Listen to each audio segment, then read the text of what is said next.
Thank you, Joe, very much. I'm delighted to be here in sunny California. I'll tell you, having come from the blizzard belt in Boston, Massachusetts, I'm sure that rain is much preferable to blizzards. And of course it comes from heaven and it produces fertile soil, and that's all to the good.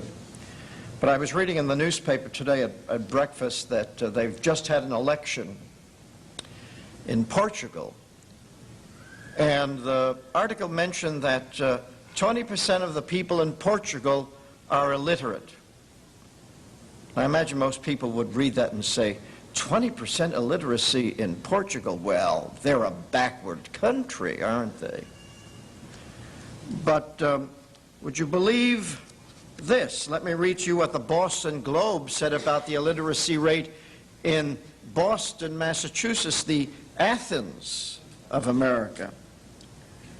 On March 11th, 1984, the Boston Globe in an editorial stated, about 40% of the city's adult population is believed to be functionally illiterate. 40% of the population of Boston. So Portugal isn't doing badly, is it? As a matter of fact, there are probably many nations that have a higher literacy rate now than ours. And we must ask ourselves, you know, what is happening? Incidentally, there is a difference between simple illiteracy and functional illiteracy. A simple illiterate is someone who never went to school, never had an education. My mother never went to school. She was an immigrant from Europe, and she was an illiterate, and I know what that kind of illiteracy is. That's, you know, the written word is simply inaccessible to an illiterate. But a functional illiterate is someone who has spent as many as 10 to 12 years in school and comes out of it with a reading level so low that they cannot function in our society. As a matter of fact, there are so many of them now in America that we have various national initiatives to do something with this problem. For example, the other day I found this full-page ad in Business Week magazine. Shows a man with a little girl on his knee, and he's supposedly reading to her, and it says, to 27 million Americans, this scene is a fairy tale. That's because 27 million American adults can't read a child's bedtime story, can't read a street sign, can't read, period.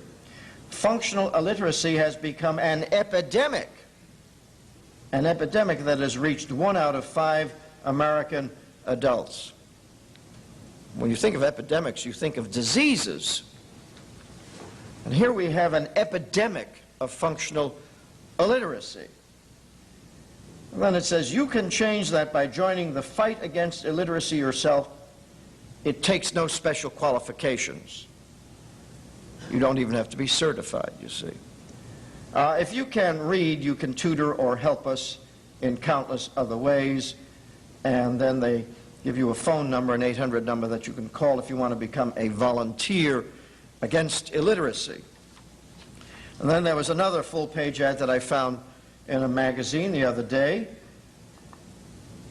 about this new initiative by the television network ABC and PBS, Public Broadcasting.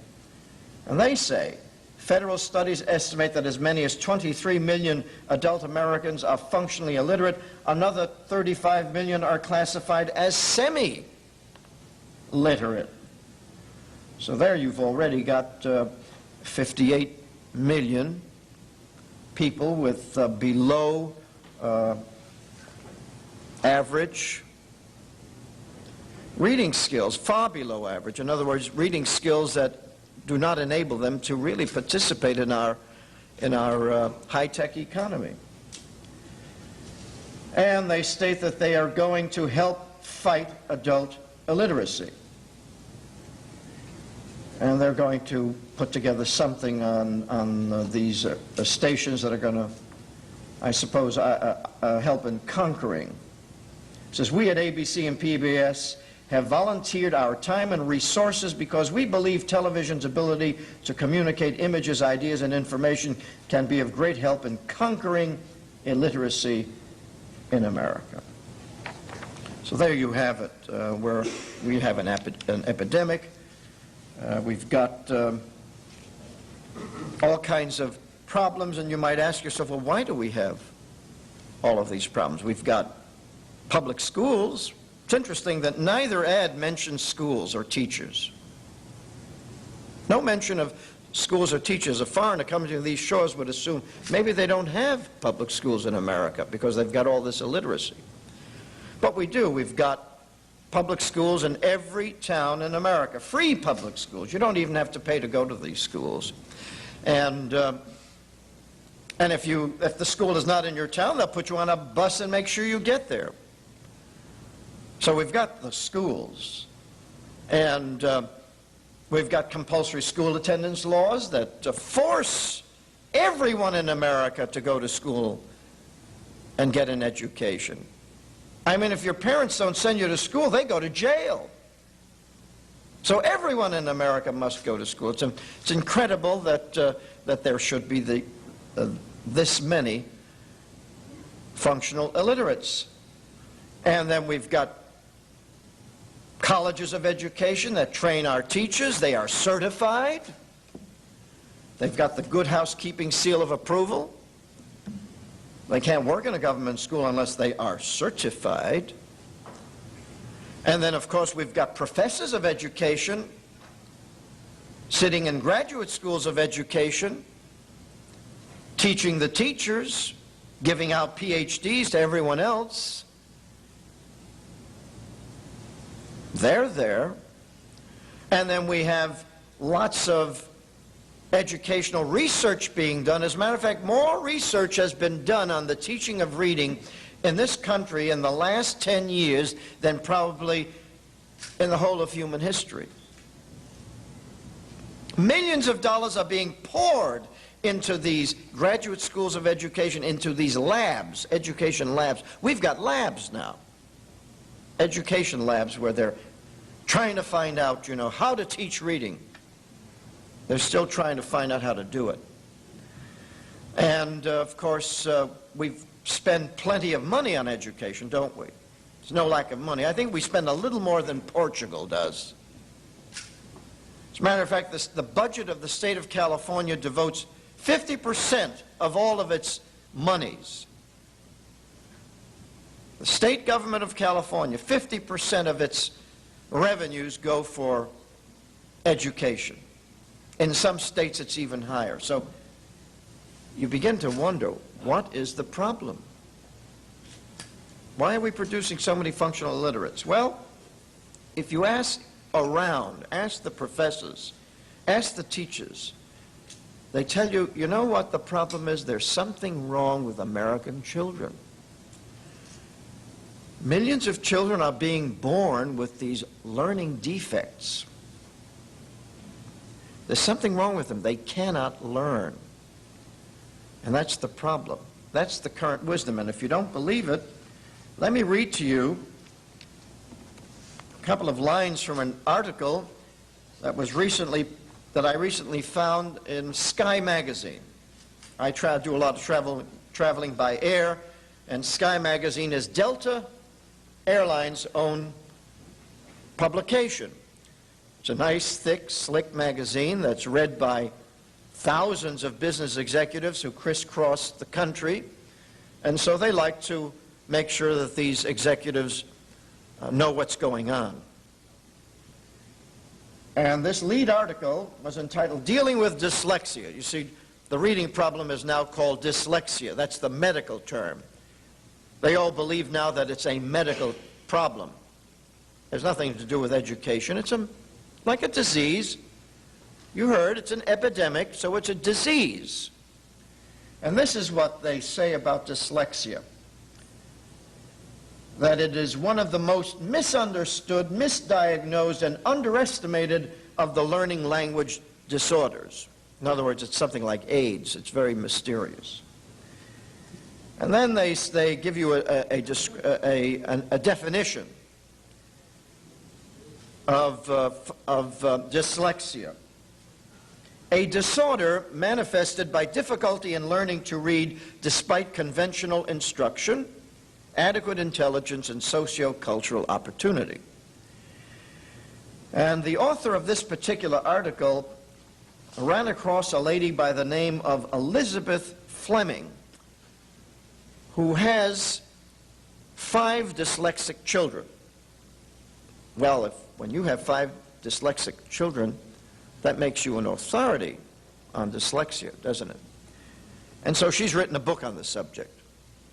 Wouldn't you, if you had 5 dyslexic children? And this is what Mrs. Fleming says about dyslexia. Quote, "I feel that dyslexia is a progressive hereditary trait, one that is increasing in the human population. More and more dyslexics are diagnosed every year. In the United States, an estimated 10% of the children entering kindergarten are being diagnosed dyslexic. It is a phenomenon that has been identified in more than 20 countries. In these days of growing anxiety that modern man may not be able to keep up with the information explosion and technological advances made during this century, I suggest that man need not fear.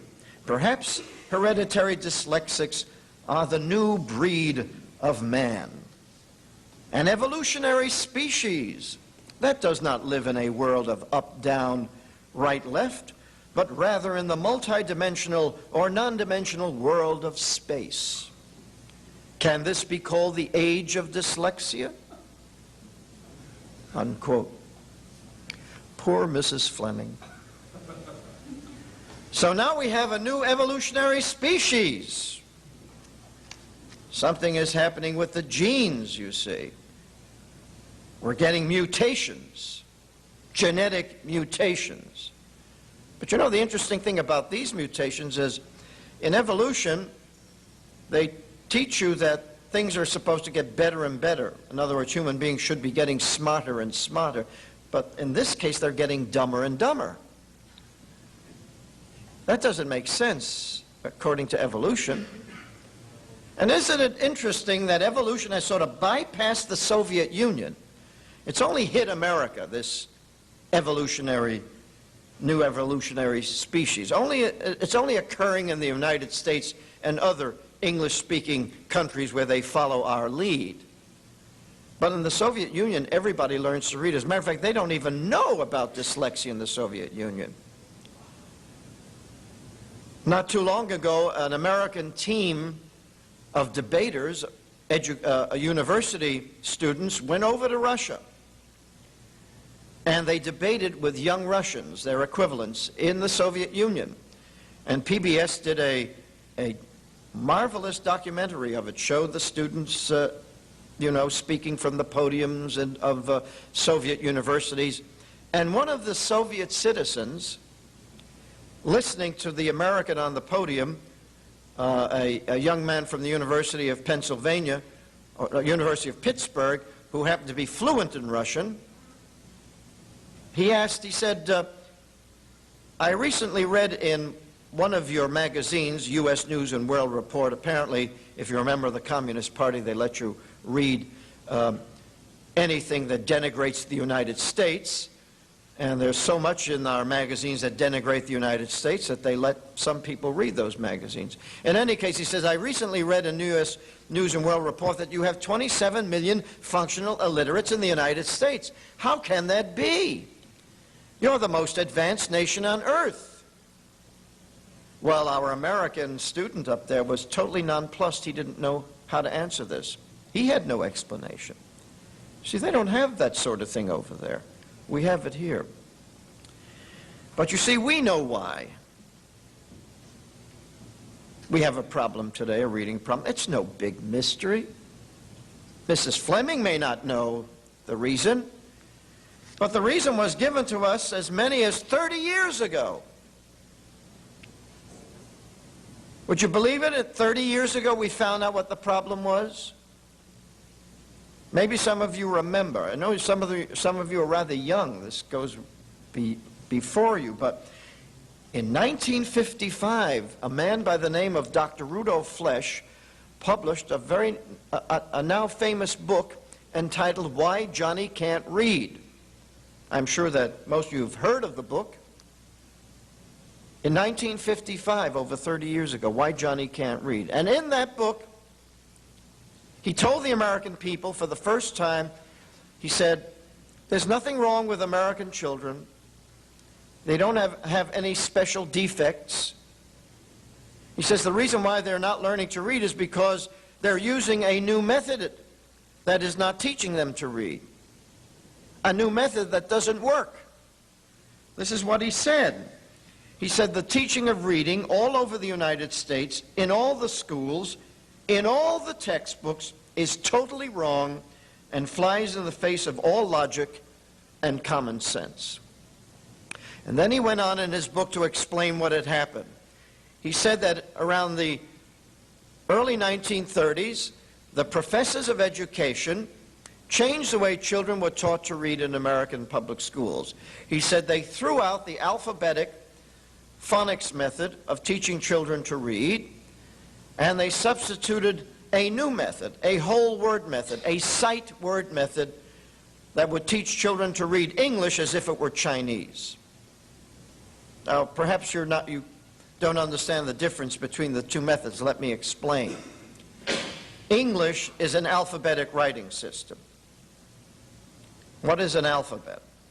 An alphabet is a set of letters, symbols, graphic symbols, that stand for something. What do they stand for? Symbols stand for something.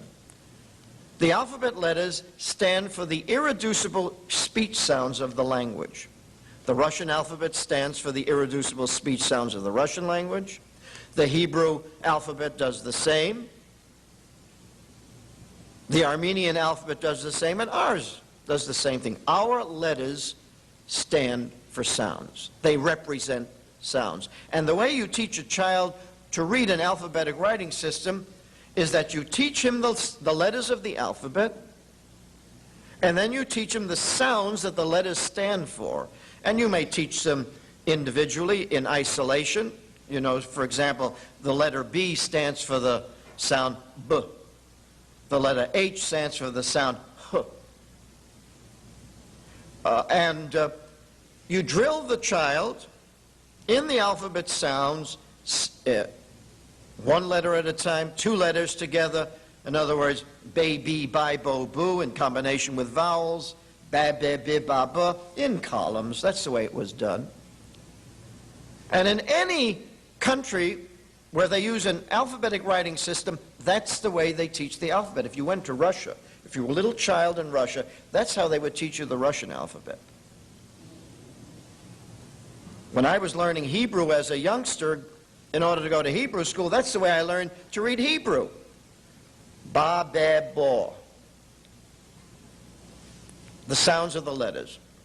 I learned how to read Hebrew. I didn't even understand what I was reading, but I could read it because I knew the sounds that the letters stood for. And the most important thing that you do in teaching a child the alphabet and the alphabetic writing system is to make sure that the child associates the letter with the sound. That's the proper association. Sound symbol. That's the proper association. Well, the professors decided that they would teach children to read English as if it were not an alphabetic writing system, but an ideographic writing system. Now, what's an ideographic writing system? Ideographs are like the Chinese. They're composed of little pictures. They want American children to look at each whole word as if it were a picture. Don't teach them the letters or the sounds of the letters. Teach them to recognize whole words on the basis of what they look like. Configuration, or whatever. And that's why children cannot learn to read English, because you cannot teach an alphabetic writing system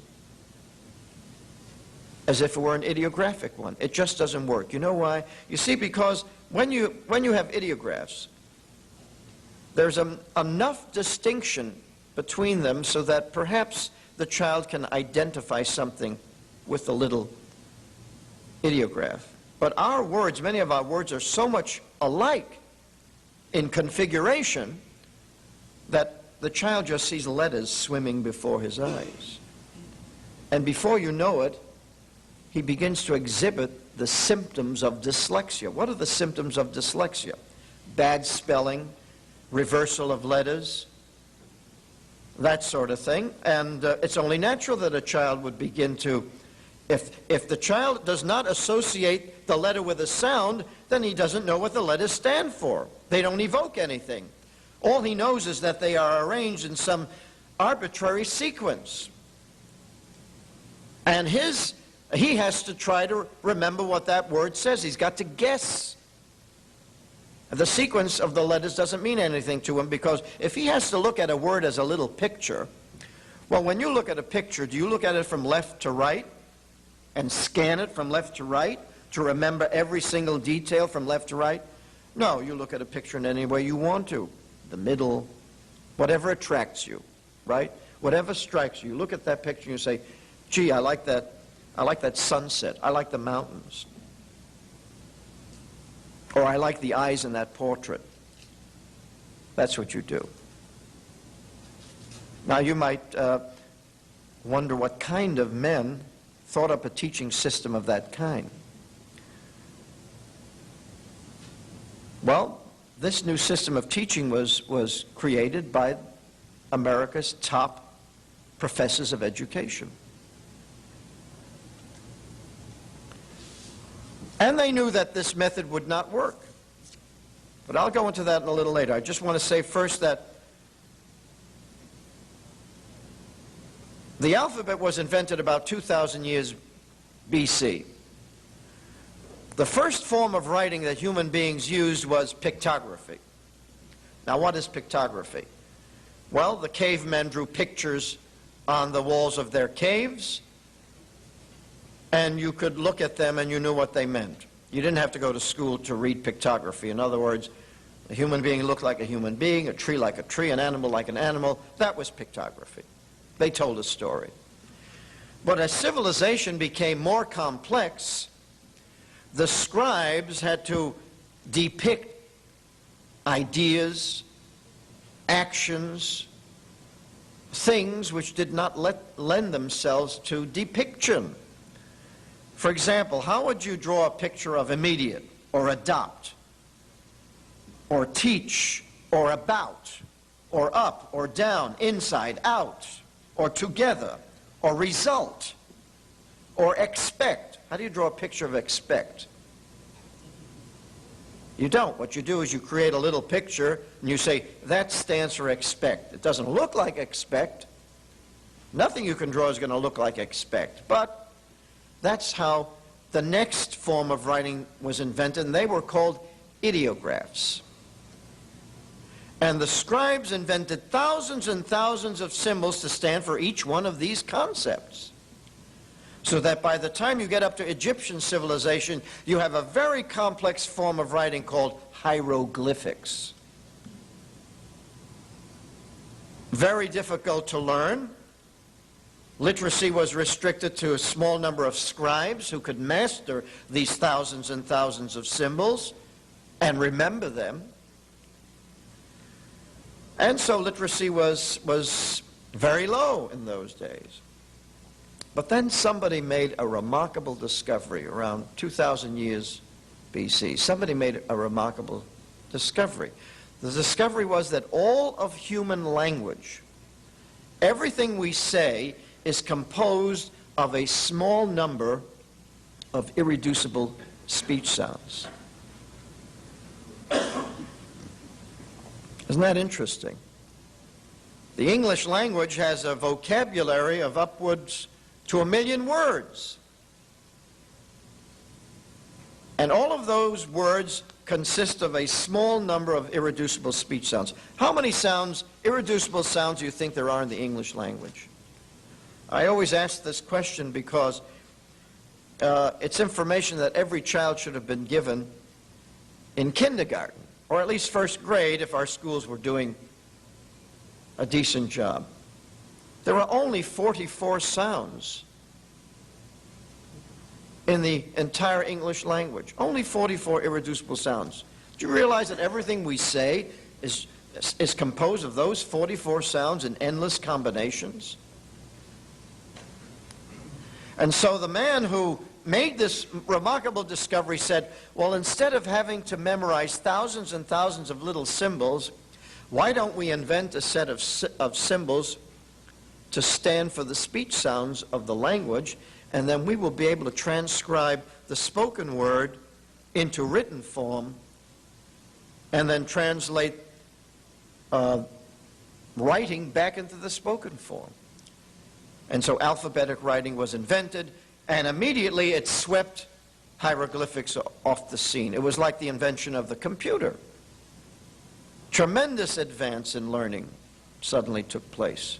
The Greeks adopted the alphabet, and you had the Greek dramas and the Greek dialogues. The alphabet didn't quite reach China. Now, I don't know if they knew about the alphabet, but the Chinese clung to their ideographic writing system. They preferred the little picture system. And the Chinese have 50,000 of them. You have to memorize 5,000 of them before you can read a Chinese newspaper. And recently, when they were having the celebration of the United Nations, a TV crew went behind the scenes to take pictures of the translators, because at the UN you have all of these different translators. And they took a picture of a Chinese translator at a Chinese typewriter. How many keys do you think a Chinese typewriter has? 1,000 keys. Well, what system of writing is better? One where you're required to memorize thousands and thousands of little symbols, or only the sounds that 26 letters stand for? Now, it's true we have 44 sounds in our language, and we use a 26-symbol alphabet, 26 letters. How come? Some languages, like Armenian, have one letter for each sound. But we have 26 letters for 44 sounds. How did that happen? Well, the Romans conquered the British Isles, and they imposed the Latin alphabet on the English-speaking people, or whatever they spoke in those days. But in any case, that's how the Latin alphabet was adopted by the English-speaking peoples, and it's worked very well. It's true that some of our letters stand for more than one sound. For example, the letter A, that vowel, stands for long A, short A, which is A. It stands for A, as in father. It stands for O, as in all. It takes a little training. It takes a little more systematic training to train an English-speaking person to read English. Just a little more than necessary with a perfectly consistent alphabet. But it's not impossible. It's not insurmountable. Children have learned to read English very well in this country since its founding and over the centuries. And certainly we've created the world's greatest literature with our English writing system, so it hasn't posed any great problem. We've produced great novels, great plays, works of philosophy, theology. The King James Bible is in English, you know. Another very important thing happened when the alphabet was invented. What suddenly appeared but the Holy Scripture? You see, we had to wait until the alphabet was invented before the Word of God could be put on paper. You see, because how does God communicate with the human race? Not through pictures. God doesn't send us comic books, but through the Word. And what does it say in the Bible? In the beginning was the Word, and the Word was with God, and the Word was God. There's something very special about the Word, particularly God's Word, because God's Word is very powerful. He communicates with us with the Word, and we communicate back to God with the Word through prayer. All that God had to say to create the universe was, "Let there be light." And there was light. He didn't have to go to an electrician somewhere, have a blueprint drawn. The power of God's Word. And so, the invention of the alphabet is very crucial to man's spiritual development. Very crucial. Well, along came the progressive educators in the early part of this century who had a different view of God's Word. As a matter of fact, they rejected God's Word. They said it's all mythology. The Bible is a fairy tale, myth, not true. They also believed in evolution. This was the time when evolutionary theory was sweeping the educational world in America.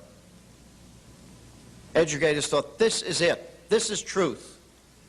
They were also greatly influenced by the new psychology that was being taught in Wilhelm Wundt's laboratory at the University of Leipzig, Germany.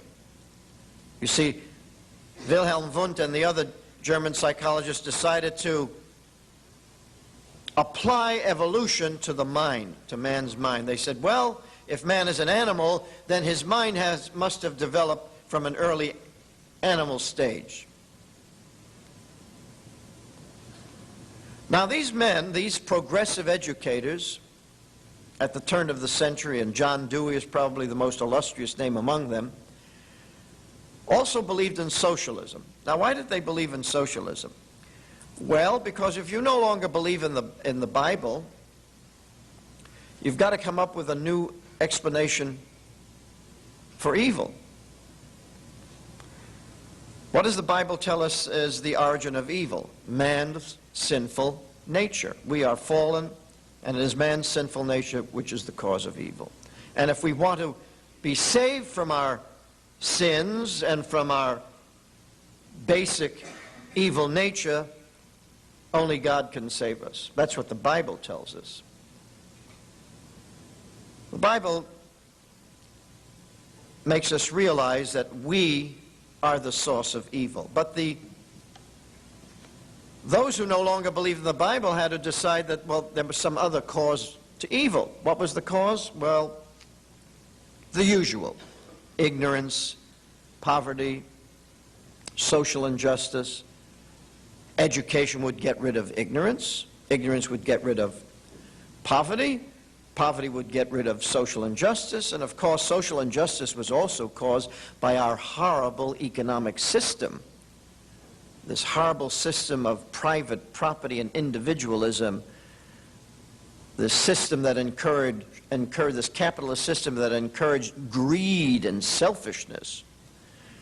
And so they said, we've got to change America from a capitalist society, from an individualistic society, from a believing society, into a new socialist, collectivist, humanist, non-believing society.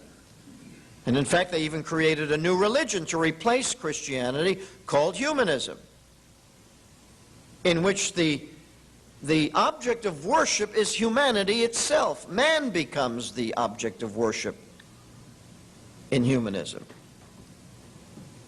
And these men also had a messianic zeal about what they were doing, a messianic mission to change America. Well, they knew that Americans were not going to overthrow their capitalist system, which had given them the highest standard of living in the world. They were not about to get rid of their religions, which they loved. And they were not about to get rid of their individualism. So how were they going to do it? Well, they would take control over public education and do it through the schools, using the slow evolutionary Fabian technique. Now, they also realized that they would have to change the curriculum in American schools because, you see, they realized that the curriculum in the schools of the time was sustaining the system we had. It was sustaining individualism. It was sustaining belief in God. It was sustaining the idea of private property. Well, they decided to create a new curriculum that would destroy all of that, undermine all of that. John Dewey worked in his laboratory school at the University of Chicago for over 2 years, creating a new curriculum for the schools of America. And he wrote a book in which all of his ideas were plainly stated, a book entitled School and Society, which to this day is probably read, it is probably required reading by every American teacher who goes to a teacher's college. It's probably one of the books on the required reading list because John Dewey and his book, School and Society, really outlined the curriculum we have today. Well, what was John Dewey's curriculum? He said we have got to downgrade the literacy skills. We've got to downgrade the academic skills.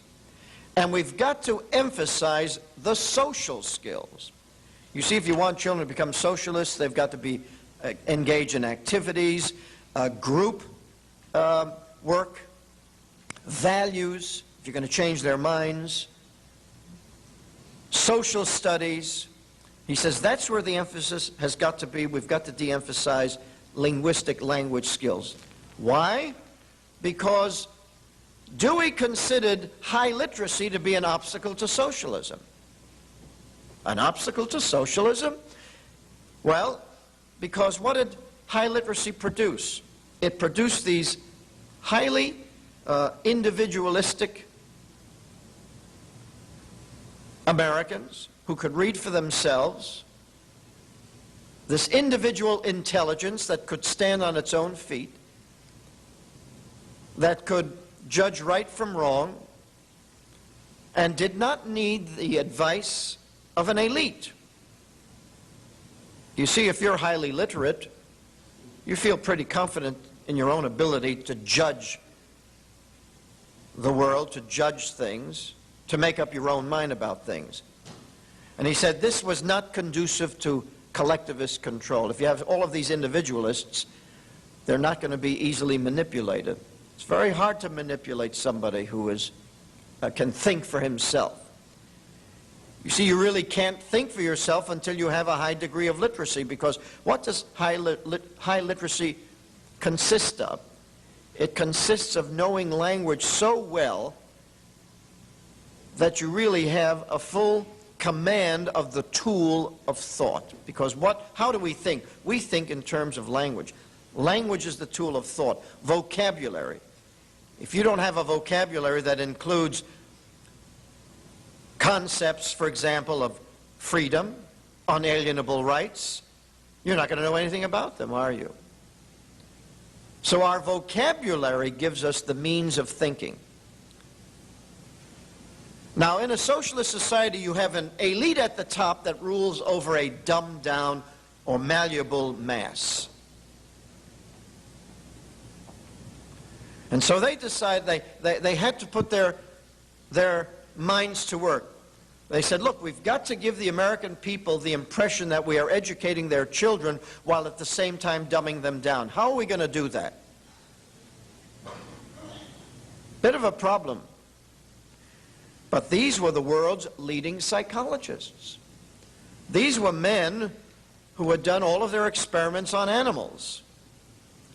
Edwin L. Thorndike thought he could learn a lot about how children learn by studying chickens. And he became the leading exponent of educational psychology. He was the one who developed the stimulus response technique, which is used to this day, stimulus response. You read today's curricula put out by your state departments of education, they talk about all the stimuli. Now, when you teach a child at home, do you say, I'm going to give you stimuli? Let's give Johnny stimuli today. But the schools talk all about stimuli, response. Thorndike actually preceded Pavlov, and Pavlov says that he owes a great deal to Thorndike, who really started this whole business of conditioning.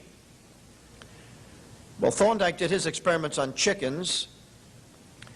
Pavlov did his experiments with dogs. I'm sure you're all familiar with the Pavlov dog, the conditioned salivating dogs, the conditioning techniques. John B. Watson did his experiments with rats. And Skinner, B.F. Skinner, of course, continued to do his experiments with rats. You see, B.F. Skinner doesn't believe that there's much of a difference between a rat and a human being. Of course, there may not be much of a difference between B.F. Skinner and a rat. But I think there is a considerable difference between human beings and rats. In any case, these men, they had their plan. They knew what to do. We will change the way reading is taught in American schools. We will teach children to read English as if it were an ideographic writing system, like Chinese.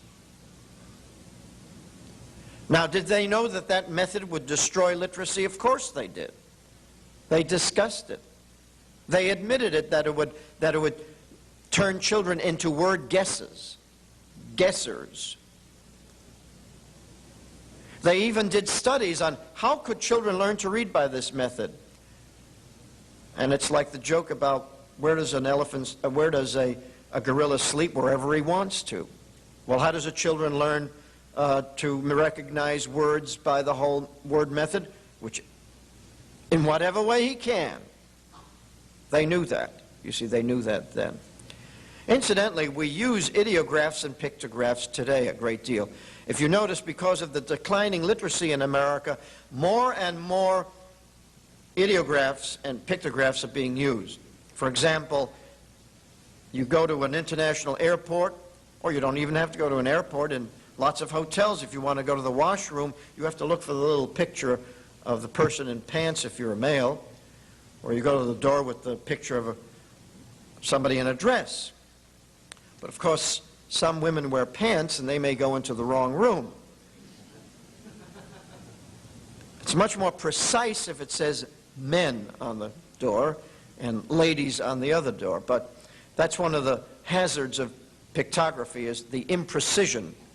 It's a very imprecise way of teaching reading, because language is used to interpret pictographs and ideographs. An example, you know the typical ideograph of the cigarette in the circle with the slash through it. What does it mean? No smoking. It also means thou shalt not smoke. It also means défense de fumer. It means no fumar. It means you may not smoke. In other words, the language is used to interpret the little picture. And we're using more and more of those little pictures and ideographs all the time. The other day, or a couple of months ago in North Carolina, we were driving along the road, and there was a sign, a circle with a question mark in it. And I asked myself, what in blazes does that mean? Does it mean, do you know where you're going? But then I noticed that there was a little arrow underneath that under that sign pointing to the left. So I looked to the left quickly and saw an information booth. You see, that's how they designate information now, with a question mark in a circle. In most places, they will have the ideograph, the idiot graph, with alphabetic writing to make sure that you don't misinterpret it. That helps. But I finally found an airport where they had no alphabetic writing at all ideographs, believe it or not. And this was at the Little Rock, Arkansas airport. I could not believe it. But when I wanted to go to the baggage claim, I had to look for the little picture of the suitcase and follow that. Just follow the suitcase. And then I noticed that when I was being taken back to the airport, I noticed that there were two signs. For departures, they had a picture of an airplane going this way, upward. And for arrivals, they had a picture of an airplane going this way. You got to really think fast, when you're driving and you're saying, where do I go? Is it going up, down? What is it? What does it mean?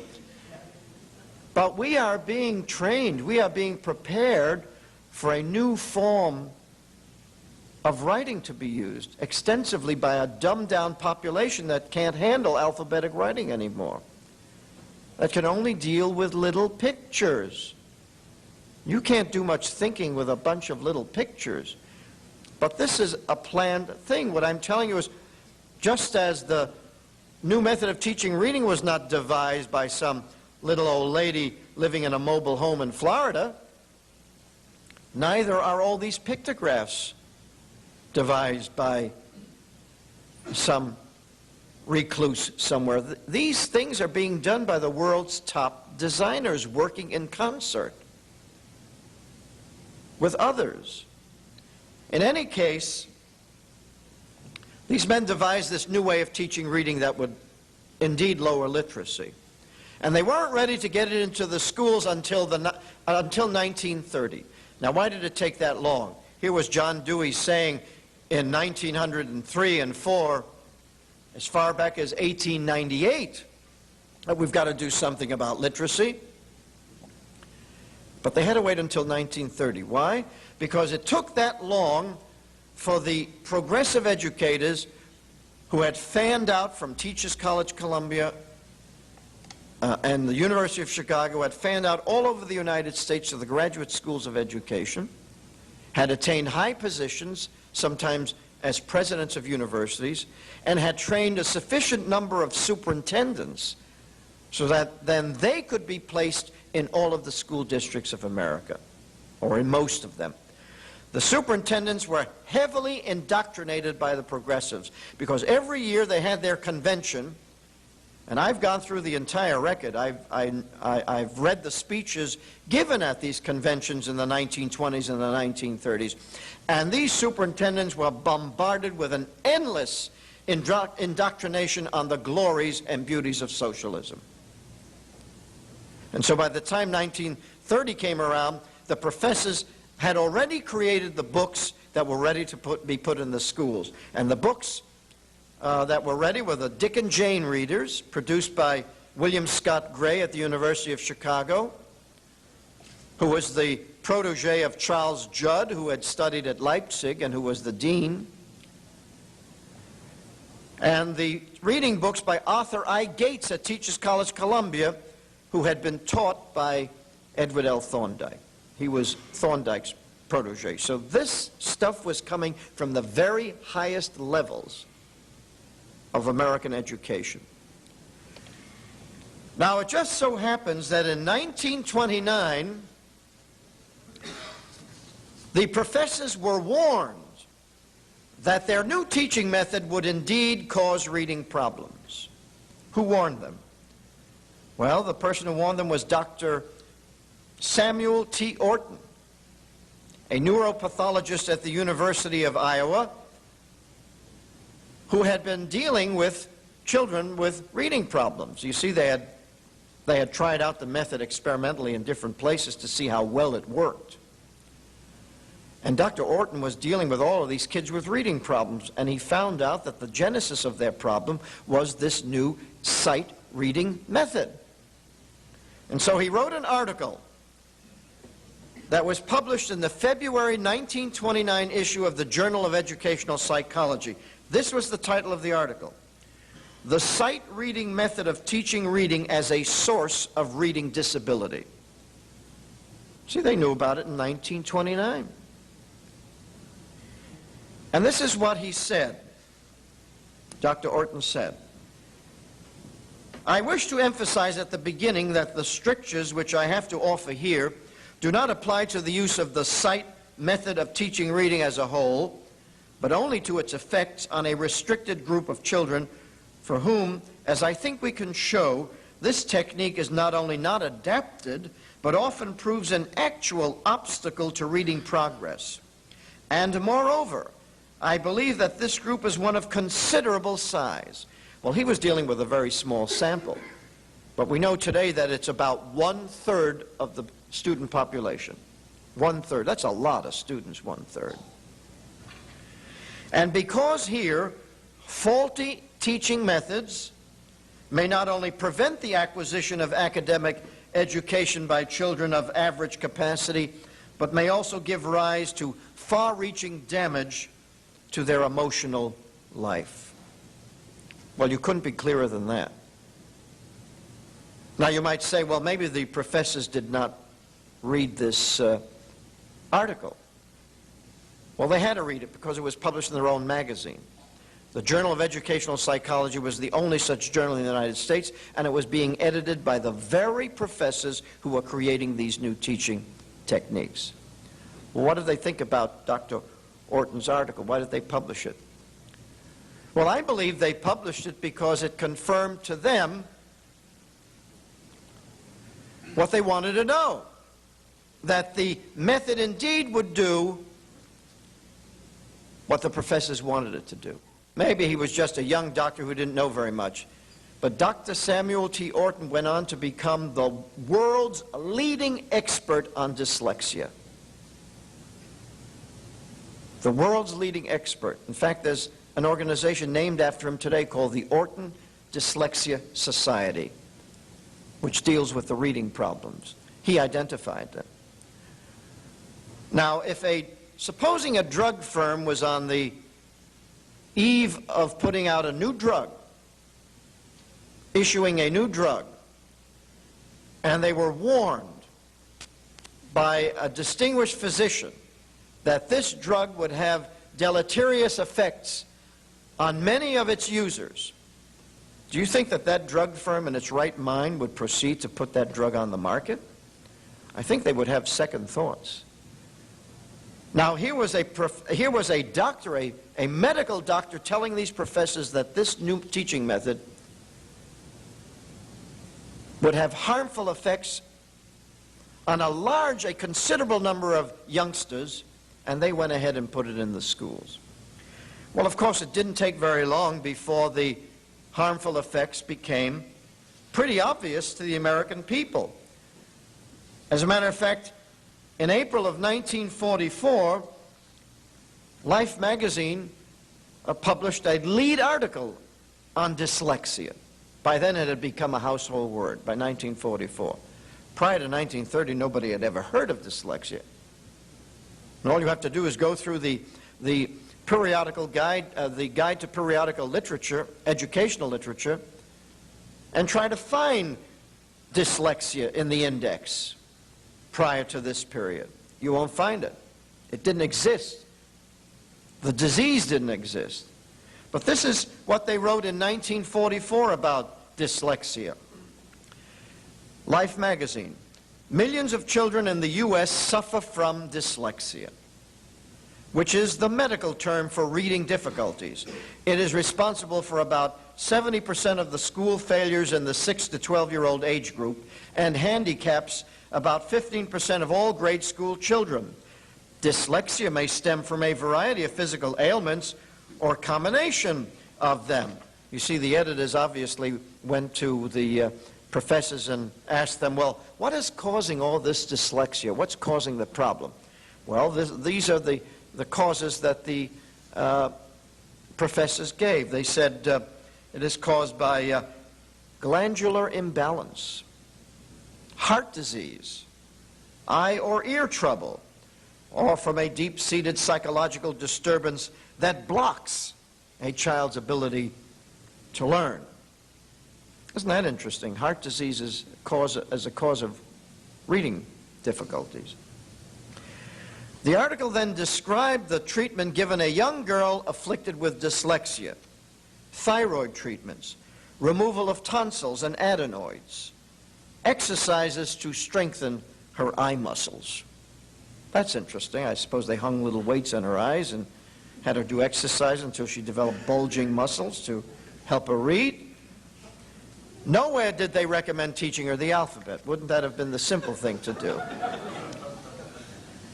But this was the kind of misinformation, disinformation that was going out to the public. And you can imagine these professors laughing all the way to the bank, because by now they were carrying satchels of royalties money. They were selling these books by the millions. Every school district in America was using them.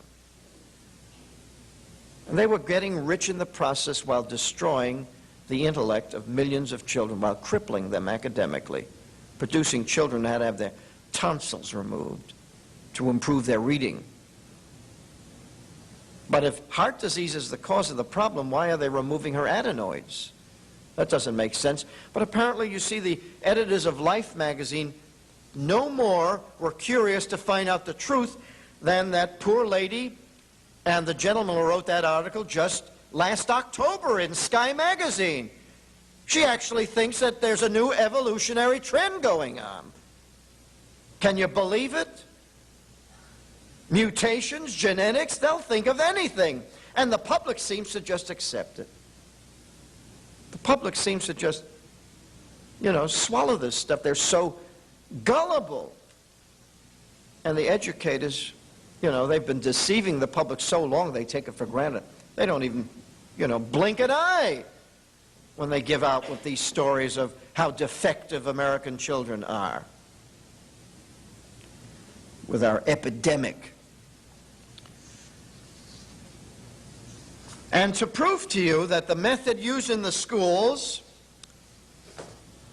is the method devised by these animal trainers or animal training techniques, let me read to you what Professor Walter Dearborn of Harvard University said about how we teach reading. He wrote this in 1940. Now this comes from the top, Harvard University. You can't get any higher than that. And Walter Dearborn got his PhD from Thorndike at Teachers College. This is what Professor Dearborn wrote. The principle which we have used to explain the acquisition of a sight vocabulary, and if you remember, a sight vocabulary is a list of words that the child has to memorize without knowing the sounds of the letters. The principle is, of course, the one suggested by Pavlov's well-known experiments on the conditioned response. This is as it should be. The basic process involved in conditioning and in learning to read is the same. Well, there you have it. We are teaching children to read English as if they were dogs. Now, I submit that there is a bit of a difference between a dog and a child. You see, when a dog enters the first grade, what does the dog say? Arf, arf, right? And let us assume that that dog is socially promoted right through to the 12th grade and holds out his paw to receive his diploma at graduation. And what does he answer to the professor handing him that diploma? Arf, arf. In 12 years, that poor canine has not learned a single word of English. Isn't that amazing? But a child comes to school at the age of 6, the first grade, with a speaking vocabulary of between 5,000 and 35,000 words. Can you believe it? Can you believe that some children at 6 have a speaking vocabulary of 25,000 words? A minimum of 5,000, they say.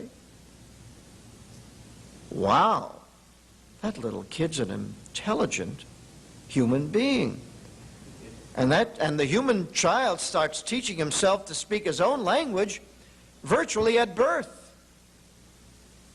And so by the time he is 6 years old, he has developed his auditory and verbal skills to such a high degree that he's got a speaking vocabulary of between 5,000 and 35,000 words. And he's done it all by himself. He's literally taught himself to speak his own language all by himself, without the help of Sesame Street, without the help of cartoons. He's a very serious learner. He doesn't go around asking, are there any pictures? Children don't ask for pictures. They are listening very closely and they are learning. Very serious learners, very intelligent. And so when a youngster enters school at 6 years old and has taught himself to speak his own language, he feels pretty confident that he can learn to read. Wouldn't you? I mean, is it more difficult to learn to read than it is to teach yourself to speak your own language at the age of 2 and 3? So let us assume that Johnny is now ready to go to school. And Mother sends him to school the first grade.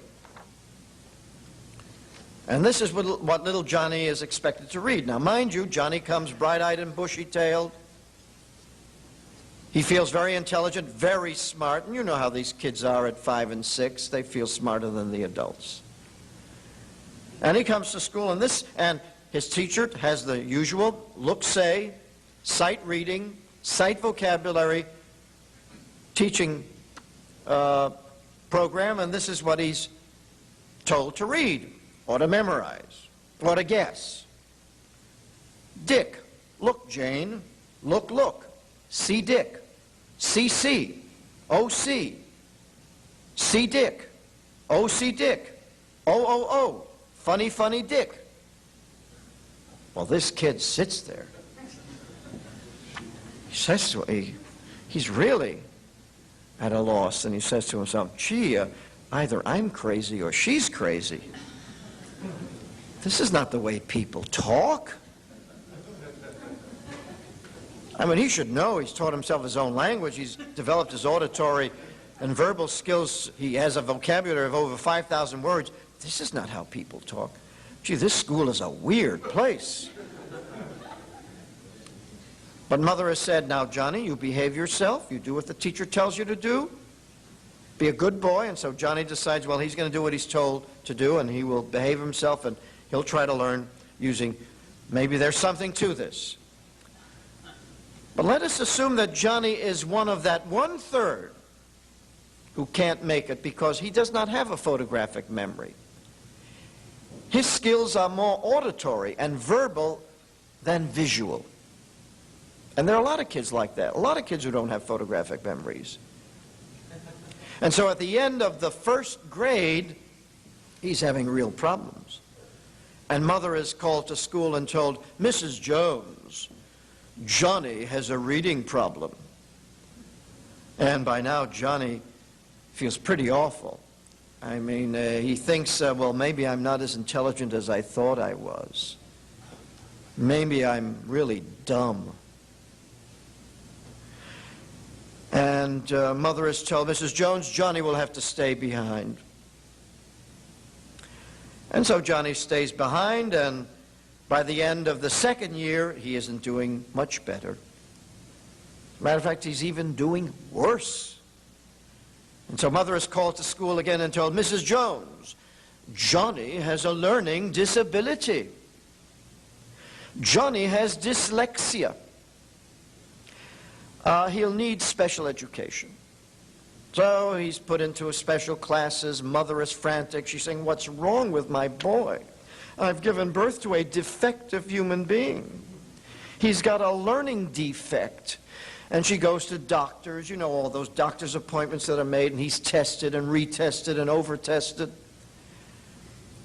And she's told, well, he's got a real problem, you know, he's got a learning disability, and so he needs all kinds of special training. And by the end of the 3rd grade, things don't get any better, and by then Johnny is fit to be tied. He is swinging from the rafters. He has become a behavioral problem. And so Mother again is called to school and told, Mrs. Jones, Johnny may have minimal brain damage. I'm no kidding. These are the terms that are used by the minimal brain damage. In fact, if Johnny is to remain in school, he will have to take medication. And so they go back to the psychiatrists, and they go through all of the runaround, the testing and all of that, and they decide that Johnny will have to take Ritalin if he wants to go to school. And what does Ritalin do? Well, by the 4th grade, Johnny is a regular little zombie, destined to a life as a functional illiterate. Now, you see, why did Johnny become so hyperactive? Why was he such a behavioral problem? Well, this is what that method does. You know, they told us way back, even Life magazine said that something blocks the children's ability to learn. Well, you see, a child comes to school with a tremendous amount of learning energy, and now the system is going to block it. How do they do it? Well, you know, if you go back in history, you'll remember that the Chinese, you remember what the Chinese used to do to little girls' feet? In the old days, the Chinese men had a foot fetish. They liked to see adult, beautiful women hobbling around on tiny infants' feet, deformed infants' feet, if they could possibly even hobble. And so in order to create that gorgeous, deformed foot, at birth they would take strips of cloth and they would wind it around these little girls' feet to prevent these feet from growing. And they would keep these pieces of cloth, these strips of cloth on these little girls' feet until their feet came out tiny and deformed.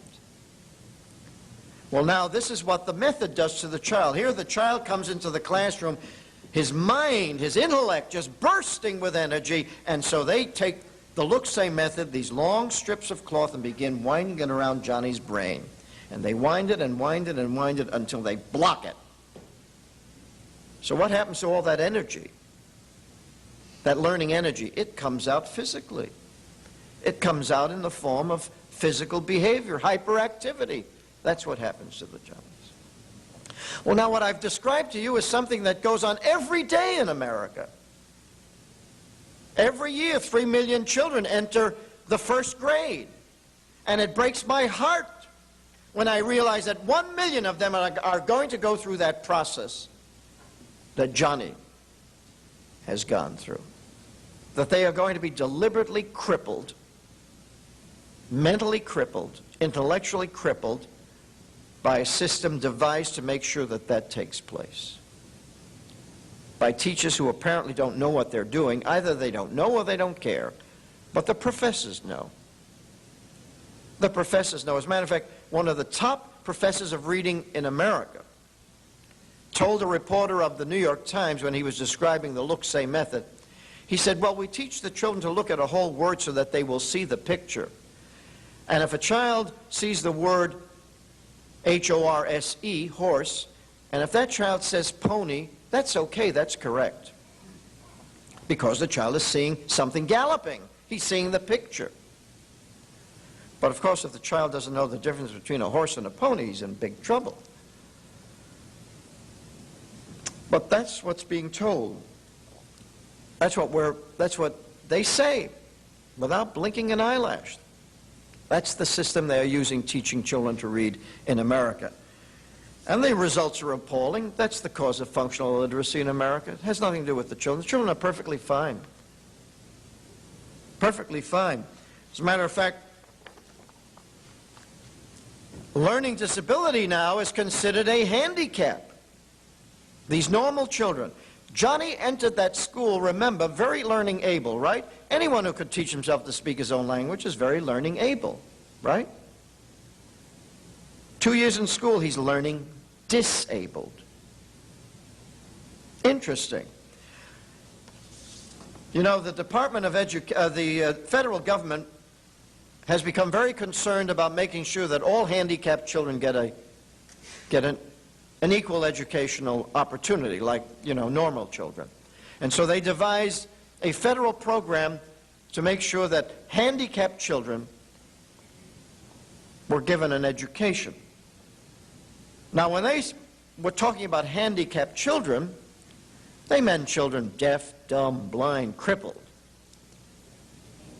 You know, the speech impaired, the mentally retarded, the seriously emotionally disturbed, the hard of hearing and deaf, the orthopedically handicapped, the visually handicapped, multi-handicapped, deaf and blind. But you know what is now the largest single group of children in handicapped education? The learning disabled. These are perfectly normal kids who are very articulate, sometimes above average intelligence, and they are now the largest single group in special ed. As a matter of fact, and it's a growing group. In 1976, the number of learning disabled kids in these handicap programs was 796,000. In 1984, that figure was up to 1,806,000. So we're creating learning disabled kids. You know, we can't keep up with them. The schools are so successful in destroying the minds of American youngsters that, you know, they can't even keep up with them. It is now the single largest group of handicapped children under the handicap programs. A program that was devised for really handicapped children. The deaf, the dumb, the blind, the crippled. Now, the so-called learning disabled are the largest group. And in the state of California,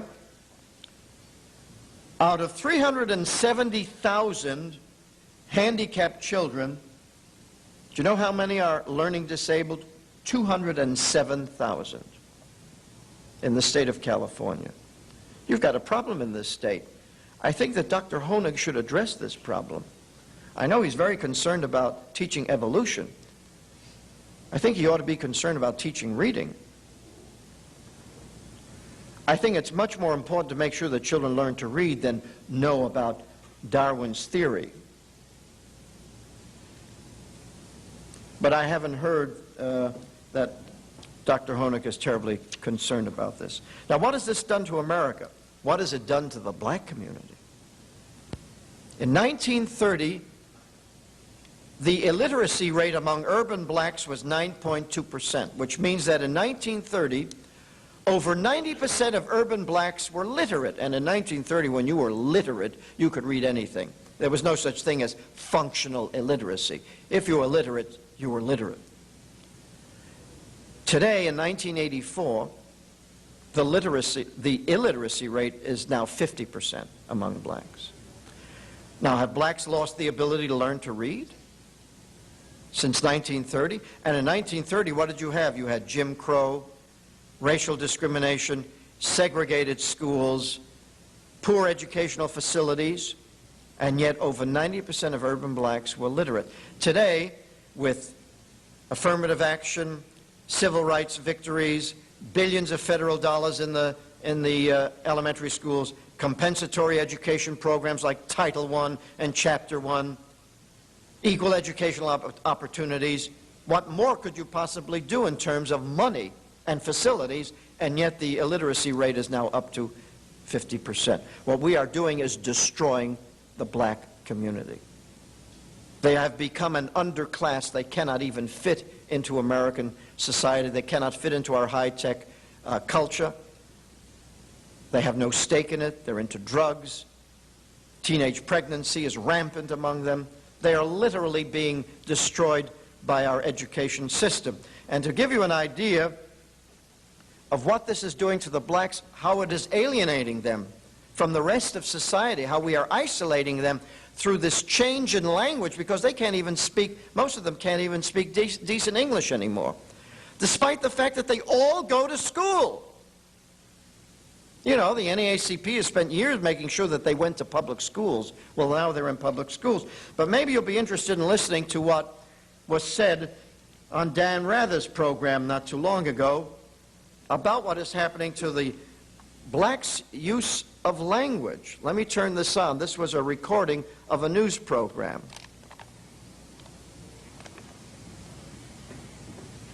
It'll come on shortly.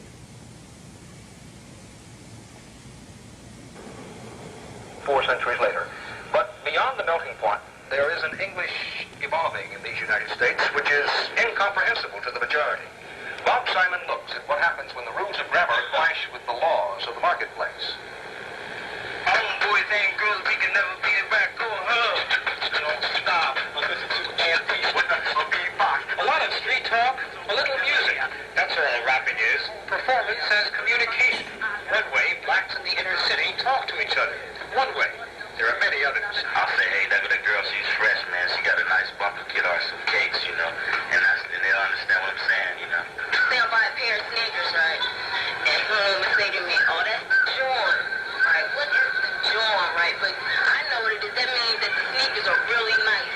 I walk up to you and say, hey, dude, what's up? You might not know what the main term of butter is. The butter is also translate cocaine. I'm too cool for the whole fucking thing in your face. What you're hearing is not slang or dialect. It's a language with its own grammar and syntax, as native to the American ghetto as French is to France. What's new is the finding by the University of Pennsylvania that this language is traveling further and further from Standard English, deepening the divide between the ghetto and the rest of the United States. Kicking that beat, and I never stop. I never stop. That's a warning sign that we're heading towards a world which is divided into two camps, black and white. The isolation of that inner city population is our big problem. Economically, there are no jobs, housing is a problem, and the language situation is reflecting that. So we got to have our survival mechanism within our community. And our language is it. It lets us know that we're all in this thing together. Black English is not standard English spoken badly. Black English is revenge. I think part of it is defiance of the society that hasn't let them in, and part of it is the sheer, desperate disadvantage of today's ghetto. Every time any American talks about making it or getting kicks or running scared, he's talking Black English that came from the ghetto. Words have always crossed over. But these days, there are more and more words that don't. Man says to a dog, "Get out the way or I'll be done, go upside your head." Now that "be done" can't be translated that easily, because what it means is, just as sure as a God in heaven, I'm going to kick you out of the way if you don't get out of the way. And here's the vicious circle. The language born in the ghetto reinforces its walls. This new language barrier creates new borders which are difficult to cross.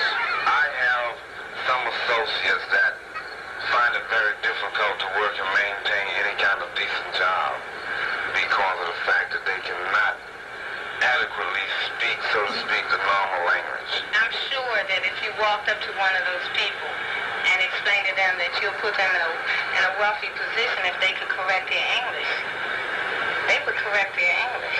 Her hobbies is singing. Her hobbies are singing. There are techniques for teaching English to foreigners, techniques which are being used in Watts today to teach English as a second language to 50,000 Black Americans, just as if they were from Poland or Puerto Rico. What do Mama know about parties? Stuff she hasn't even done. She was trying to wrap my action, keeping me from having fun. Before they started school, many of the Black kids had never even met whites. They're learning standard English as the white man's tongue, not better or richer than Black English, but the language of the marketplace. Verb is phrased. If you don't know how to speak proper English, they won't understand what you're saying. You won't get hired or anything like that. We're speaking about the cash language of the society.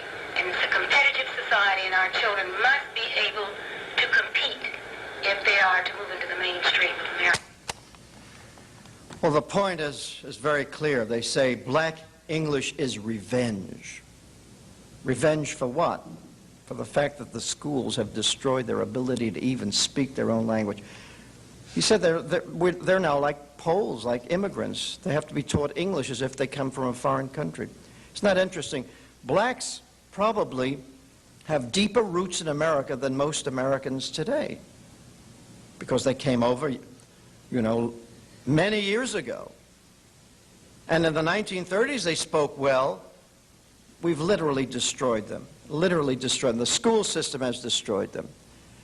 And I put a great deal of blame and responsibility on Black leadership that has permitted this to happen, because they have supported the public schools all of these years. They have insisted that the blacks go to the public schools.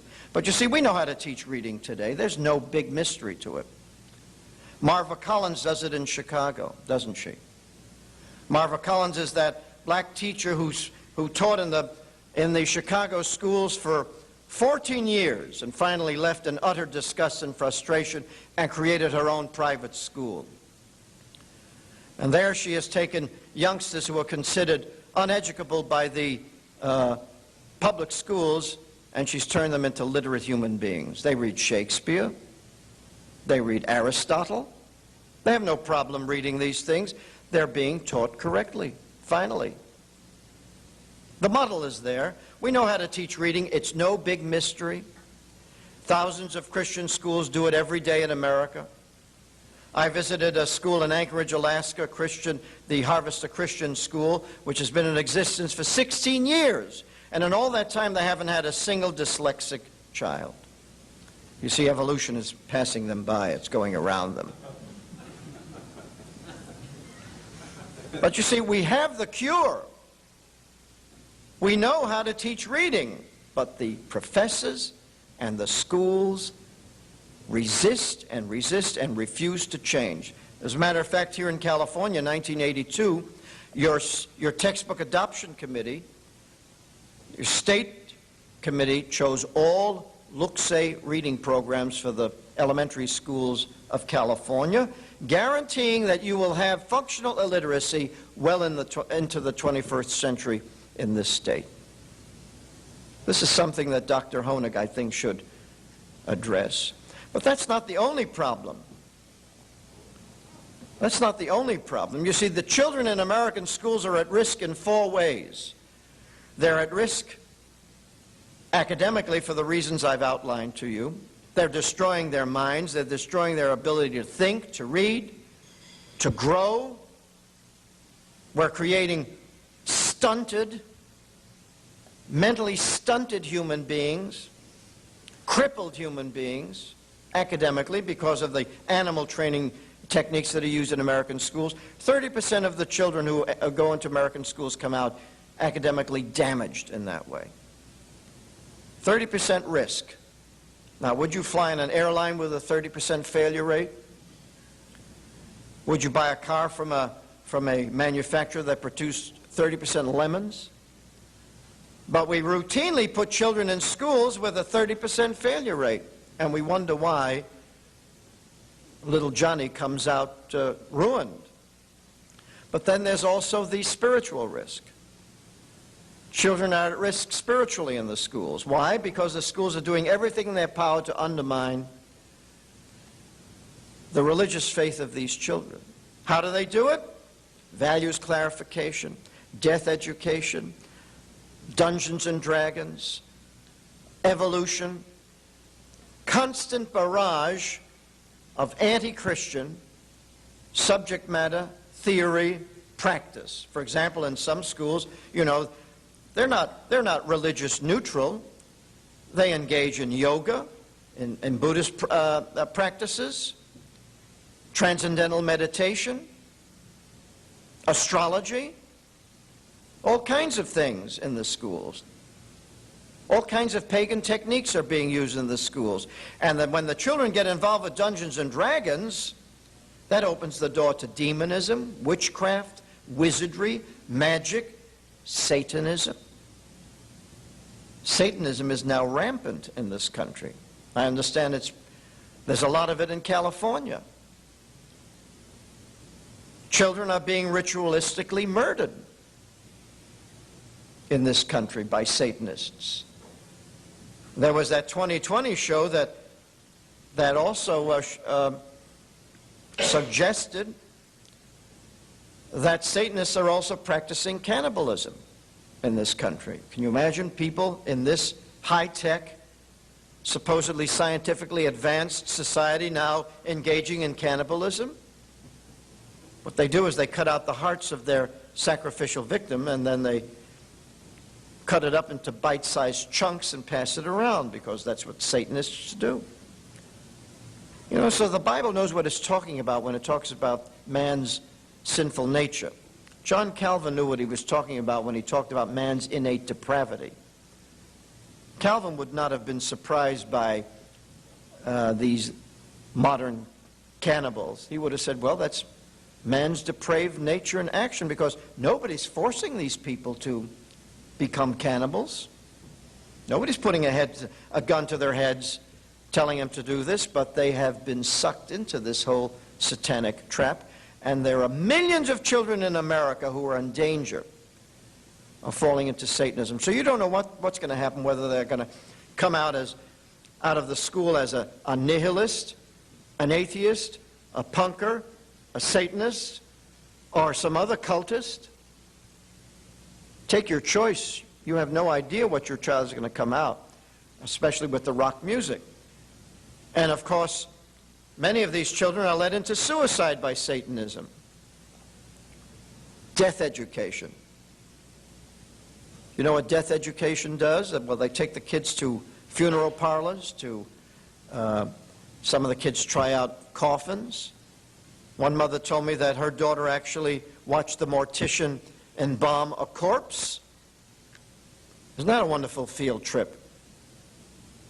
They visit cemeteries, they write obituaries, they write suicide notes, they discuss suicide at length, how to do it, when to do it, why to do it. And the result has been 6,000 teenage suicides last year. The other day, 3 teenagers in one high school in Nebraska committed suicide. Middle America, conservative America, people can't understand why their kids are committing suicide. I'd like to know how much death education those youngsters had. Oh, they're very concerned about suicide, and they get all the kids in the auditorium, and then they get all these psychologists, all these secular psychologists to tell them about suicide, how to look for symptoms, the warning signs, and all of that. It's a spiritual problem, you see. But you see, you can't address this spirit in a public school because God is kept out. God is not permitted in the public school. The true religion is not permitted in the public school. There's a wall around the public school. You see, the Constitution guarantees freedom of religion in America everywhere except in the public school. Well, of course, in a private establishment, you wouldn't expect a Buddhist to pray in a Catholic church. I mean, they're at least, that's privately owned, and private religions have a right to exclude whom they want. But a public school? You mean freedom of religion stops at the school door? What happened to freedom of religion in a public place? It doesn't exist anymore in the public schools. The Ten Commandments have been removed. In Iowa, benedictions at graduations have been, they're banned. Some atheist went to court, to the Supreme Court of Iowa, and got the state to ban benedictions because this man did not want his daughter to have to sit through 2 minutes of prayer at the last day of school at graduation. Now you must ask yourself, what kind of a man, what kind of a human being would go all the way to the Supreme Court to protect his daughter from 2 minutes of prayer at a benediction? He really thought that she'd be harmed by that little prayer. But it just shows you to what extent the atheists will go to get religion out of the schools because of their hatred of God. You see, they're not indifferent to God. They hate God. And they now are the controlling factor in public education when it comes to the spiritual. The children are also at risk morally, because who do the children meet in the public schools? The drug pushers, the drug users, the sexually promiscuous, the sexually precocious, the users of foul language. The other day somebody was complaining to me how shocked he was by what his daughter said, the kind of language that was being used in the school. She does not want to be in that high school because she does not like listening to all that profanity, that obscenity. But she has no choice if you want to be in a public school.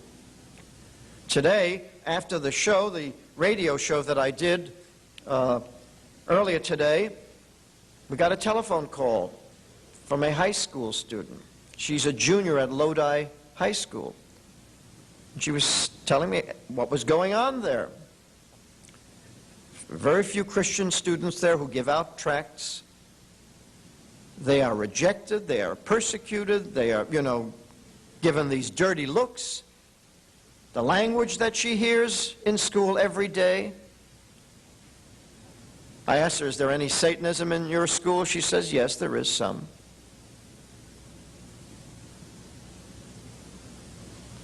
The drug problem, I don't have to tell you about the drug problem in the public schools. I mean, you put your child in a public school and you have no guarantee he's not going to come out a drug addict. Because what have the schools become? They've become the marketplaces, the chief marketplaces for drugs in this country. Why? Because that's where the customers are. These gullible kids that are now getting on cocaine. And then the sex. You know what because teenage pregnancy now is so rampant, so epidemic, you know what the schools are now doing? The high schools are now giving out pills and condoms to the youngsters. That's their way of dealing with the sex problem. Go ahead and do it, they're saying. And now what they want to do is start teaching sex education in kindergarten. Isn't that interesting? The more sex education we teach, the worse it gets, and their solution is always to teach more sex education. I picked up this A column from the Charlotte Observer when I was in Charlotte, North Carolina. Sex education curriculum faces opposition. This curriculum, this new curriculum, will start in kindergarten, and this is what they are going to teach the children in kindergarten. Objective. Pupils will be able to identify and discuss the physical characteristics of boys and girls. Suggested learning activities. Discussion using correct terminology for body parts. Charts and games. Games? What kind of games do you play in kindergarten to teach children about sex? This is getting weirder and weirder. But that's the educator's solution to the problems. You see, you can't do what you can do in a Christian school, simply tell the children that thou shalt not. It is a sin. It is wrong. They can't do that in public schools. They can't even frighten them. You see, now we've got all these diseases. Here they're giving the kids pills and condoms when they should be telling them that, have you heard of AIDS? Chlamydia, that's a new one. You know, there are new diseases coming up all the time. Chlamydia is the latest. And of course, there are the old standbys like syphilis, gonorrhea. Gee, if you only catch syphilis and gonorrhea, you're lucky, you know. There's hepatitis, there's herpes, there are warts, you name it, my God, there are so many of these diseases. And the rock music encourages sexual promiscuity. The schools are handing out pills and condoms. What protection do the children have against all of this? None whatever. And then the final risk is the physical risk, because what happens in the public schools? The children go to school with knives, chains, guns. There's a recent article in National Review in December. This is what it says. Each month, 3 million high school students are victims of crimes in school, including 2.5 million robberies and thefts. 282,000 students are assaulted in school every month. At least 125,000 teachers are threatened with physical violence each month. 1,000 teachers a month are assaulted badly enough to require medical care. 500,000 high school students say they are afraid in school most of the time. High school students are subjected to 525,000 attacks, shakedowns, and robberies every month. Well, when you consider the academic risk, the spiritual risk, the moral risk, and the physical risk, how could any parent in his right mind put his child in that kind of a school?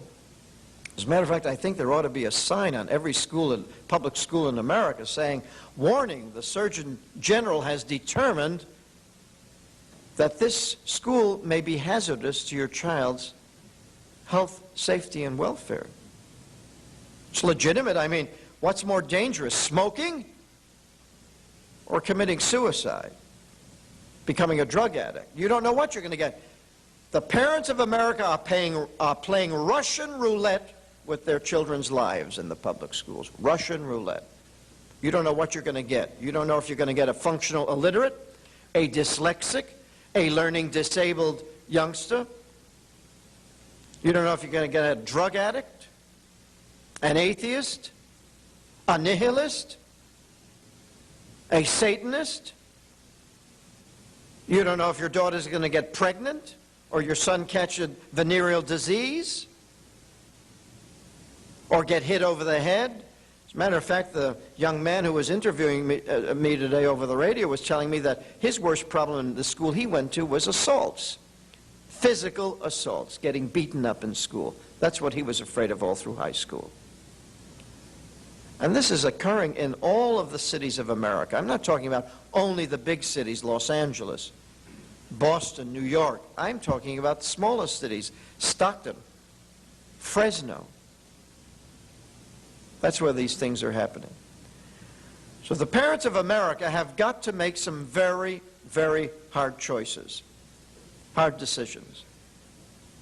And don't expect things to get any better. I can tell you that the teachers' organizations, the N.E.A., the CTA, are doing nothing about those problems. Nothing. They're only going to compound them and make them worse. They are carrying out the progressive program to lead this nation into a world socialist communist system. That's their mindset. That's where they're taking us, and there's nothing that we can do to stop them. Don't expect them to even reform the teaching of reading. I have yet to see a single state in this country legislate the teaching of intensive phonics in the first grade as the only way to teach reading. I have yet to see that done. Try to get your legislature to pass that kind of a law here in California. I'd like to see how far you'll get. The CTA and the N.E.A. will descend on that legislature and make sure it does what they want. You're not going to even reform the teaching of reading. As far as religion, I don't know why Christians put all their hope in a minute of silent prayer. They must be out of their minds. A minute of silent prayer is no substitute for a Christian education. What's a minute of silent prayer when you're giving 5 hours and 59 minutes to the devil? What kind of a exchange is that? No, you're not going to, and the humanists will not even give Christians their minute of silent prayer. You know why? Because they don't have to. They don't have to do anything. They've got you where they want you. They only want two things from you. They want your children and your money. And the Christians of America are giving them both. Well, who do you think is going to win in this battle? If the Christians keep giving the humanists and the educators what they want, who do you think is going to win? Back in the 60s, when I was writing about the Vietnam War, it dawned on me that America was doing everything wrong. And I said to myself, when you do everything wrong, you're going to lose. It's as simple as that. If you do everything wrong, you lose. And of course, we did lose. And that's what I'm telling the Christian parents of America. You're doing everything wrong. Not everything. We are creating Christian schools. But most Christian parents are supporting the public schools, putting their kids in those schools, and hoping for the best, playing Russian roulette with the lives of their children. The only solution to the problem is to remove the children from those schools. They're not going to get better, they're going to get worse. The children are in grave danger. The whole system is so rotten and corrupt that it's very difficult to imagine anything good coming out of that, even though there are many good teachers in the schools.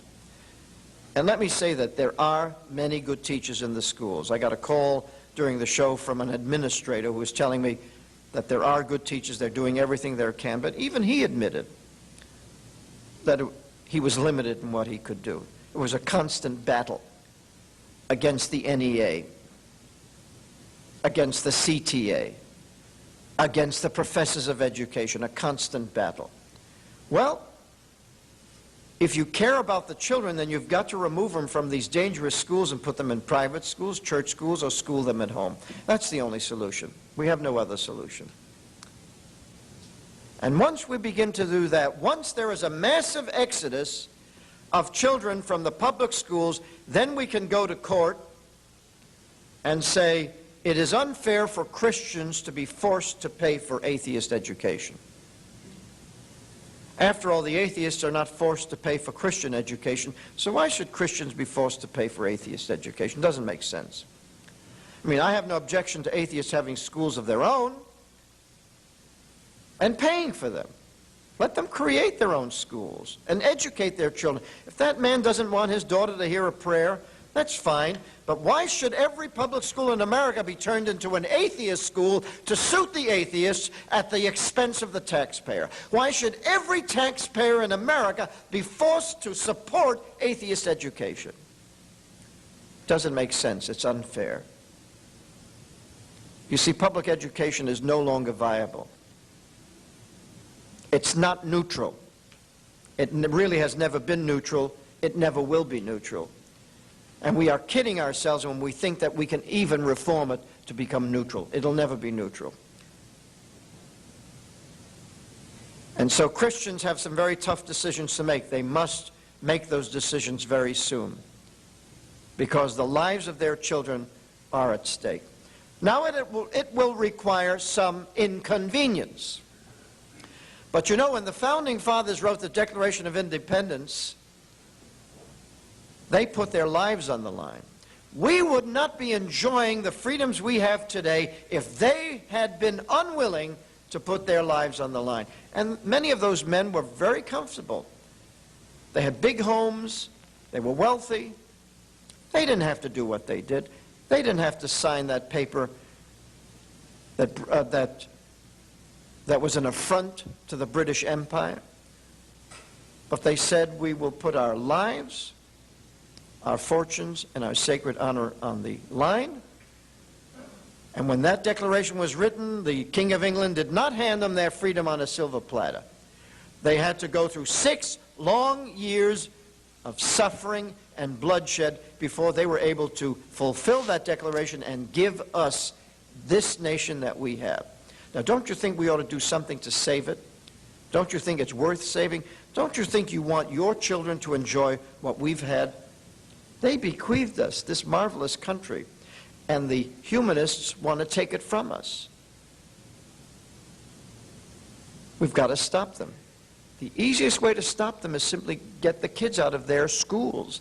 That's their trump card, is their hold on education, their hold on the minds of our children. That's their trump card.